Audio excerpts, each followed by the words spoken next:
Today we will hear foundational Black Americans and Hispanics discussing the centuries of anti-Blackness racism happening in the Latin community. Check it out. I've been seeing a lot of videos about Black and brown sticking together, and even more so calls to action from the Hispanic community calling Blacks to actually come and fight together with them. But as a 100% Brazilian who again has been living in California for the past 6 years, when I first touched down in California, I moved here from New York City, a place that is so culturally diverse that we as minorities all come together and stick together. Because in New York City, there's no difference from an Ak or a Mexican. We are literally all one. But I started to realize how much race wars was actually a thing the minute I got to California. I started to realize how much division was actually in place between the two.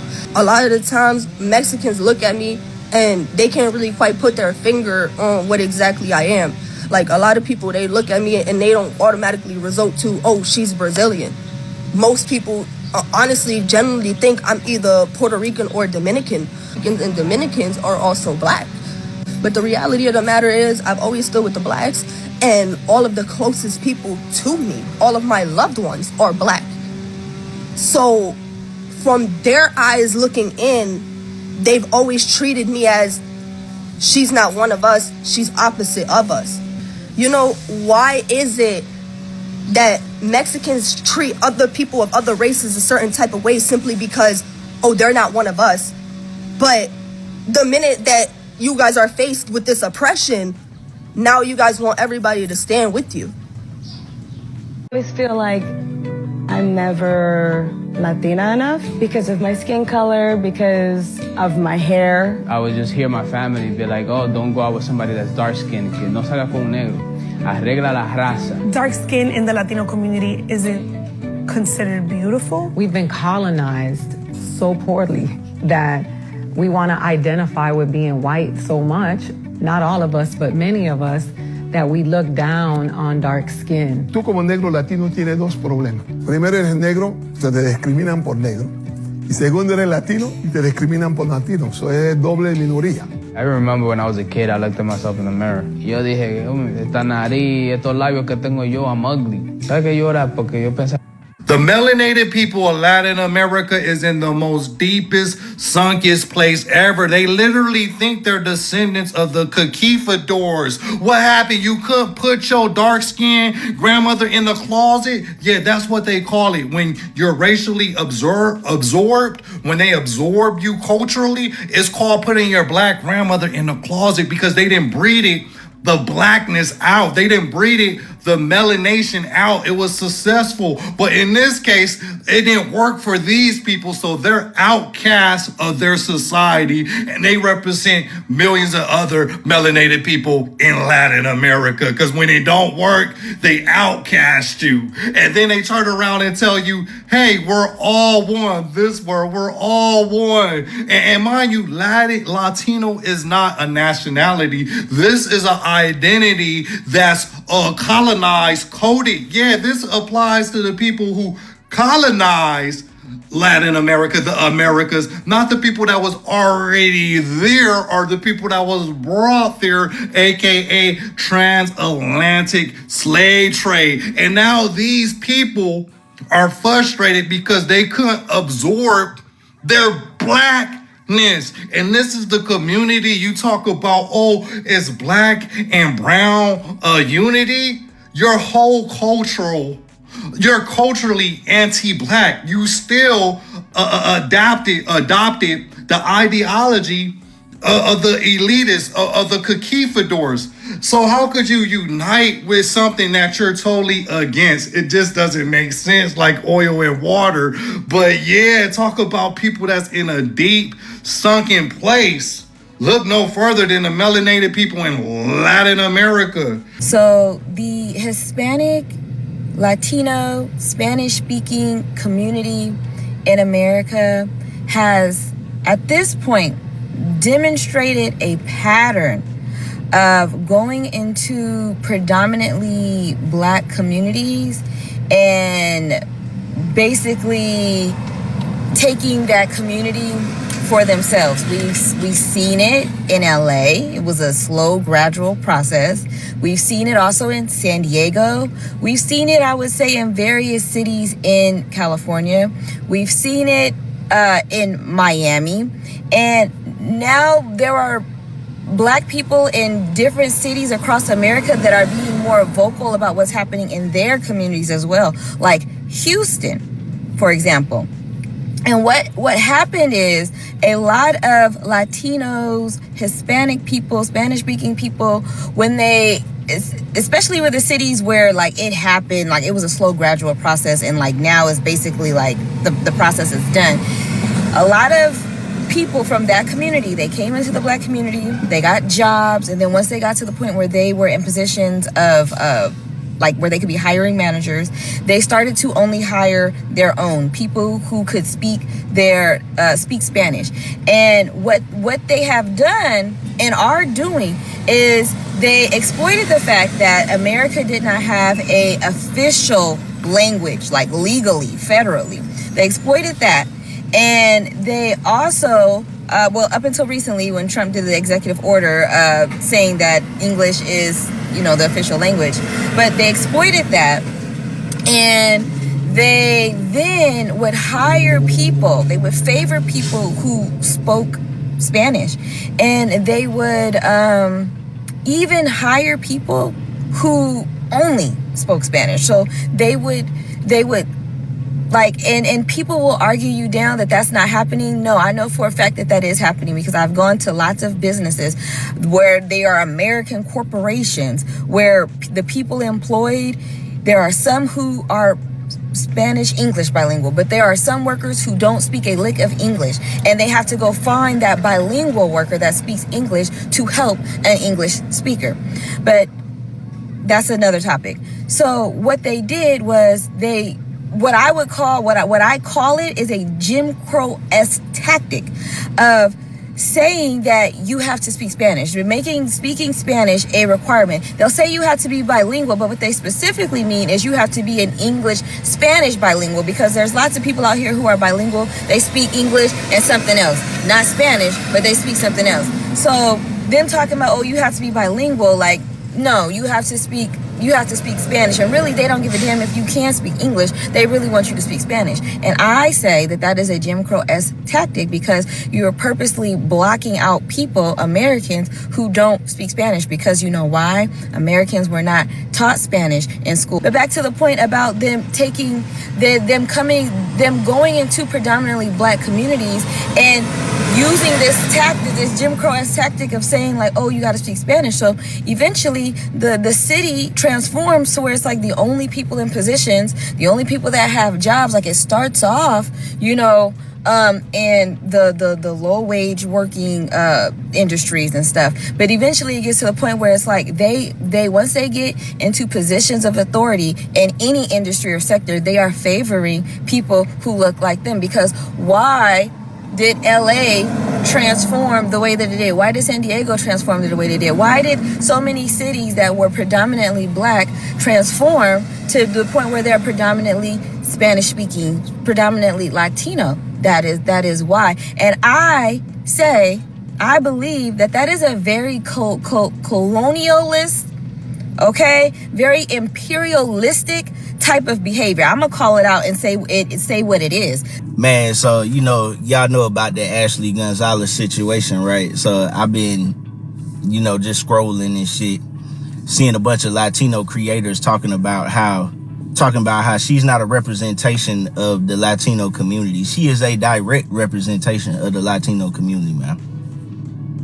It is more of y'all that do not like Black people than it is that do. You know what I'm saying? Like, let's be so fucking for real right now, man.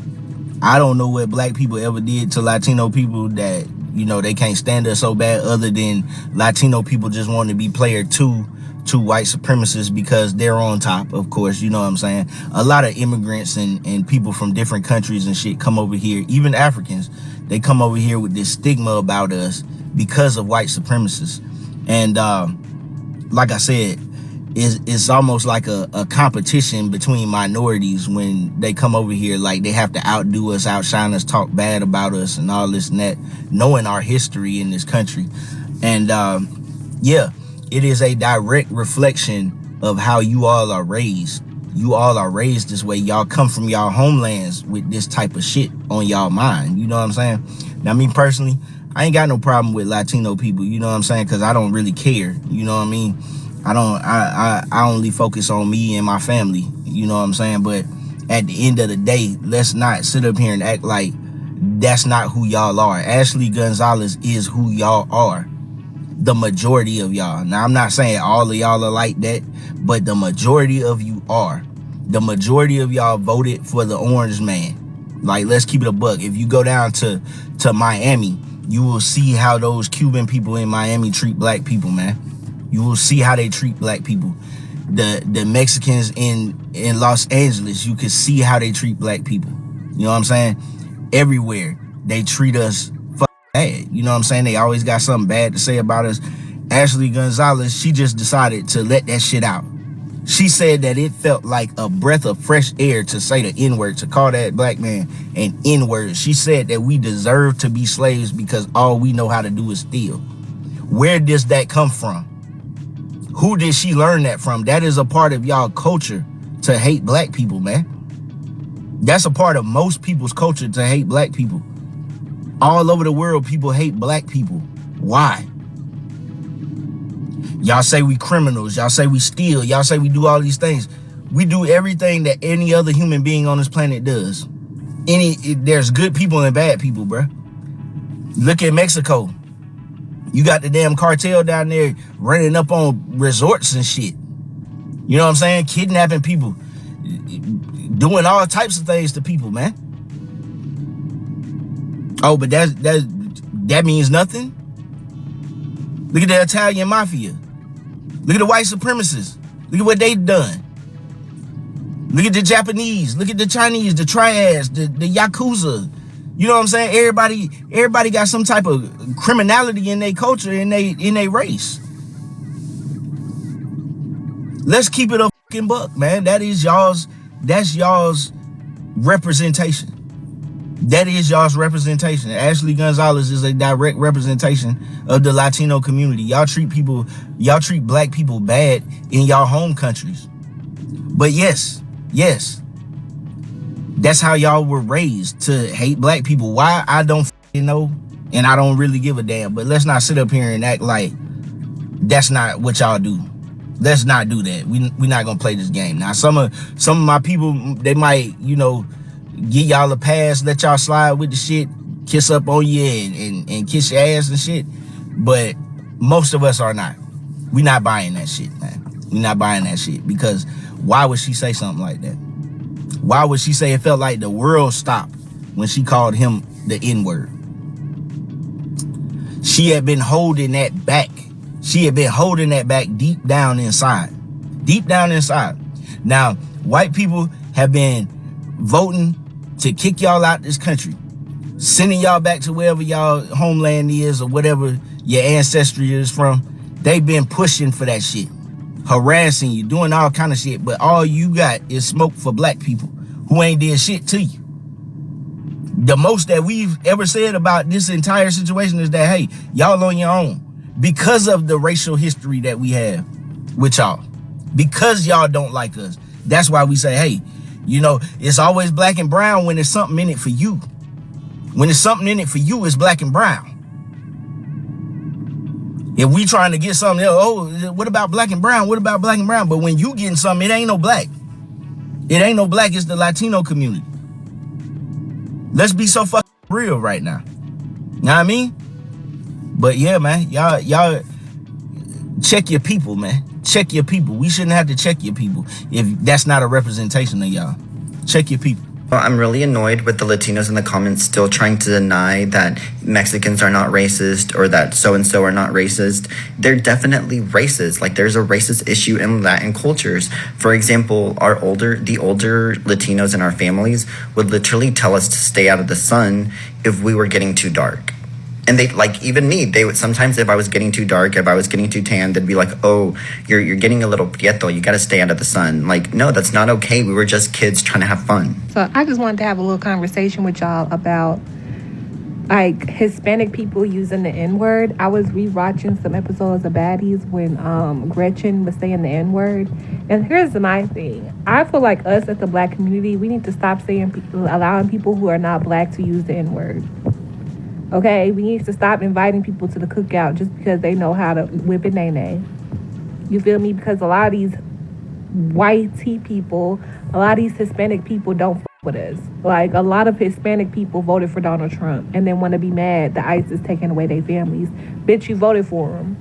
And he don't like us. So I've noticed that with Puerto Ricans, Hispanic people, because I used to live in Orlando, Florida. I was born and raised in Orlando, Florida. There's a lot of Hispanics who don't like Black people. They want to fuck our men. They want to fuck Black vagina, but they don't like us. They don't. And I remember Jocelyn Hernandez, she did a interview, and she's Black Puerto Rican. You know, she's Afro-Latina.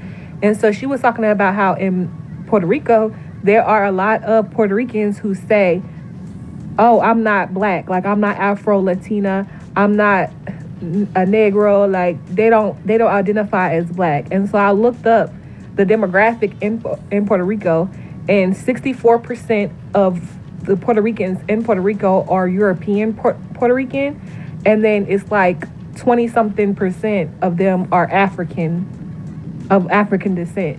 So, like, Hispanic people do not like us. Let's just keep it real. Like, Hispanic people do not like us. And I experienced that a lot in Florida. Like, I went through the worst racism from YT people and Hispanic people. And they look at us like they're above us. So I need us to stop allowing people who are not Black to say the N-word. To the Mexican community, mi raza, I'm talking to you again.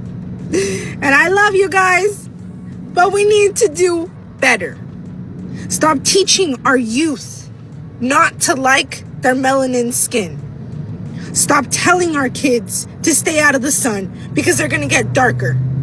Stop telling our kids that they can't dye their hair a certain color because they're gonna look darker. We have derogatory terms that we use, like prieta, te estás poniendo más negra. What's another one? India, like using these terms as if we should be ashamed of the color of our skin. We don't realize that these derogatory terms and these microaggressions that we have in our community, they impact our mental health as children to adults. They impact our perception of beauty in the world. We no longer think we are beautiful because we have more melanin. When I was younger, I remember looking up ways on how to lighten my skin because I didn't want to be the darkest person in my family. Not because I didn't like my skin color, but because I was taught not to like my skin color. And I'm not on here looking for self-pity. I'm on here to stop this because I know what it feels like as a child to hear these things. And we think it's a joke, but it's not a joke. These kids grow up like this.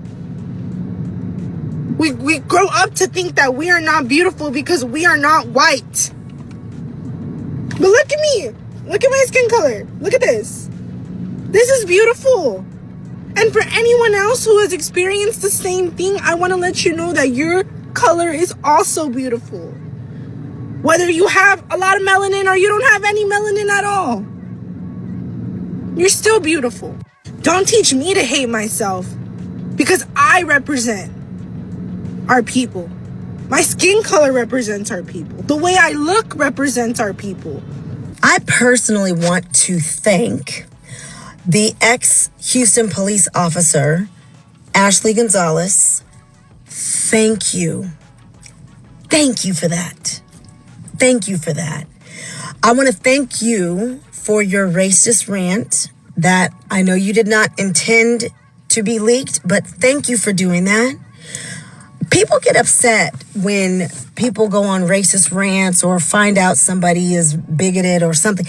I personally would much rather know what kind of person I'm dealing with. If you have a prejudice against a group of people based on whatever, whether it's skin color, religion, let me know now so that I can know where I stand. Because the last thing I want is to be in a situation where I am in need of help. I call the police. You come, you are called to protect and serve. You take one look at me, you see my black skin, and you've already decided that you hate me and that you want to make my life harder.